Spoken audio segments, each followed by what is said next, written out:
Real talk, the metaphor messiah, man. I got this one. Let's go.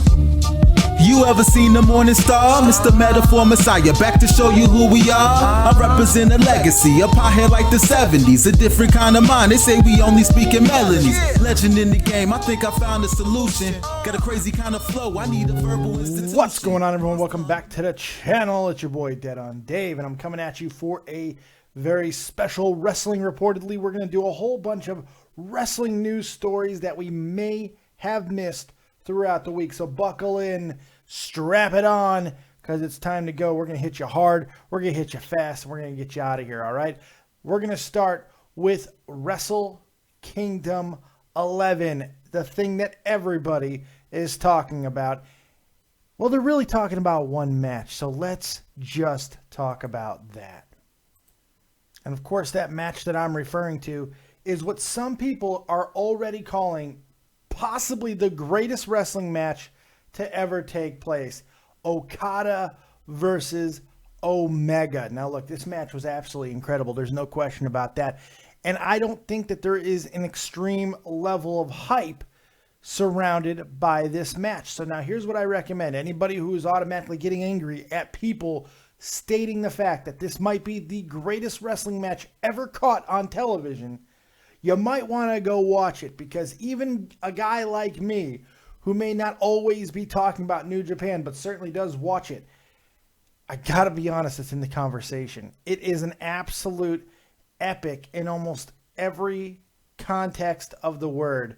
Length, longevity, storytelling, arcs, highs, lows, spots, drama, the whole shebang. This match has it all.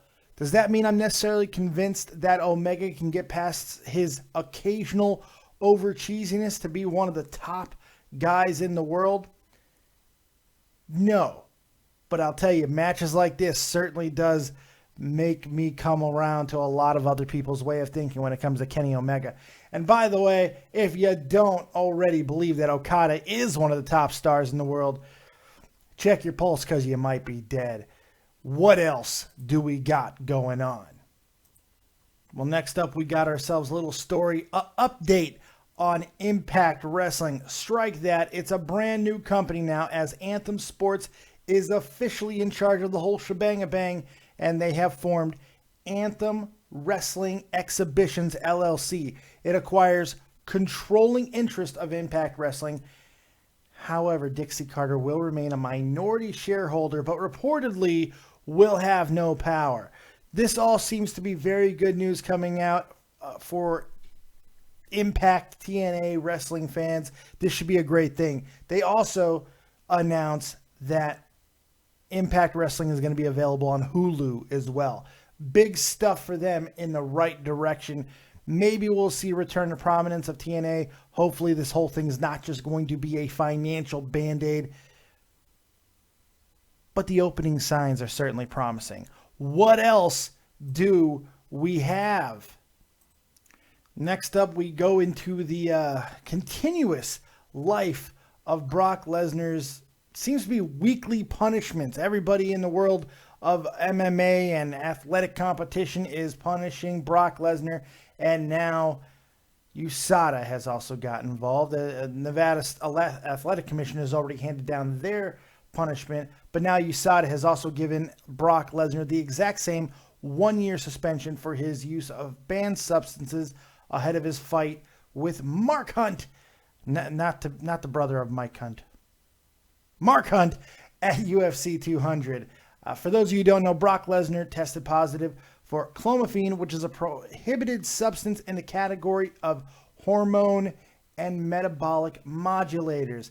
It's the juice, kids. Real simple. It's friggin' steroids. He was juicing, plain and simple. The only thing is, nobody seems to care. Nobody cares. These stories about Brock Lesnar, who is legitimately one of the biggest draws in sports, nobody gives a shit. Nobody cares, and there is really no repercussions for Brock Lesnar's actions. He paid a little bit of money. He's probably never going to fight in UFC again or MMA, which he was never going to do anyway, but he's going to continue on and make all the money in the world for WWE. Some people are okay with that. Others, like myself, are not so quite. Very, very interesting. More news coming, I'm sure. Who knows who's going to ban him next? It's going to be very interesting to see. My God, it doesn't matter, though, of course, so who cares? Ha ha! What else do we have? Well, we got a little bit of unfortunate news to pass along in regards to the Hart family, as Teddy Hart was arrested the other day on New Year's Day after attempting to run away from police after being stopped for a hazardous traffic violation. This was in Arlington, Texas. It was noted that he was allegedly intoxicated and operating a vehicle without the consent of the owner, and is currently in jail with bail set at $6,500. Damn. Come on, man. The Harts. Gotta love them. It is what it is. It is what it is at the end of the day, man. What else do we have?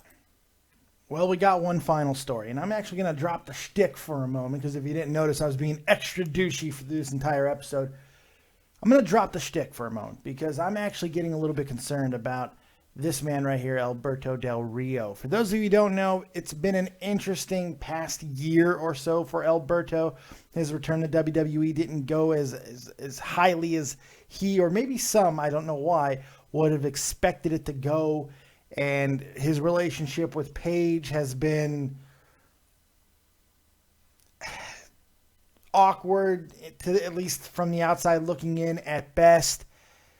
And it seems like the personal struggles are starting to mount. I mean, reports of fights and punching people in the face for really not doing much more than looking at Paige, depending on who you're looking or who you're listening to. It's a tough time to be Alberto Del Rio. Things around the new year seem to be coming to a head for Alberto, as he was in Austria with Paige, who is supposed to be recovering from neck surgery. But I mean, I guess she can gallivant across the world. It's not a big deal there. And his brother, they were in a bar in Austria. A 26-year-old man got into a confrontation with them. It all depends on who you believe on this side of the story. It seems like the Del Rios were the instigators in this altercation, but you just never know at this point. They beat up the man pretty good. Everybody got arrested. They get down to the police station, and that's when things got awkward, as Alberto Del Rio and his brother started implicating each other as the reason for the fight, and then began beating each other up in the police station. Alberto allegedly beat his brother up so badly, cracking his head, that he would actually have to be taken to a hospital. Now, all this being said, everybody, lottie-dottie, everybody got released without being charged, which really just... Why not everybody just go to Austria? Because nothing seems to matter there. You can do whatever you want. Drugs, fighting, doesn't matter. But in all seriousness, when you couple this with the recent TMZ video of Alberto Del Rio visibly drunk, at least visibly drunk, going on a Trump tirade, giving the fingers to all that stuff, talking about Lynn McMahon a little bit in a very flippant remarks and stuff like that, which is fine. But it was more about his demeanor and just how absolutely sauced to the moon he appeared to be, slurring and slumping. I'm getting worried. I'm getting worried about Alberto Del Rio. This is not good behavior to be exhibiting publicly. Now, if you want to also couple that with the rumors that Paige may or may not be pregnant now as well, there is just so much going on with this situation. And I just got a feeling, 6-7 months ago, I said this story would not end well. I'm starting to be more convinced that it's going to end even worse than I thought. All this being said, Alberto Del Rio reportedly is still in talks with TNA to return to that company. Is that going to happen? Should TNA, the new Anthem Sports subsidiary, take a chance on Alberto Del Rio given all of these situations? Is being in professional wrestling right now currently the best thing for him? What about Paige? This is a scary situation on a lot of levels, because we see this type of falling off the cliff, so to say, by wrestlers quite frequently, and it almost never ends well, but oddly enough almost always ends with DDP's intervention. So maybe that's what ADR needs, is a little DDP intervention. I don't know. I don't even want to make a joke there. It's just, I'm getting worried about Alberto Del Rio. So hopefully things will get a little bit better. We'll continue to monitor and we'll see what happens. Whatever happens, I'll talk about it right here on Dead on Day Productions. This was your wrestling reportedly for the week. Hope you guys enjoyed it. Any stories that I didn't get to that you would have liked me to have talked about, please put it in the comment section below or hit me up on Twitter at DeadOnDaveV.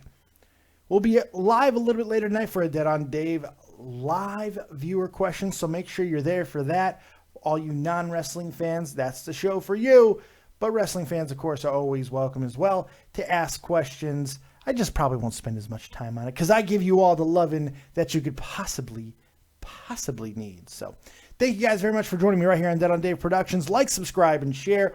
We're on our way to 6,000 subs, kids. Get on the train because we're going to the moon. Remember, as always, if you don't have talent, have talented friends. Keep it copious, folks. And peace.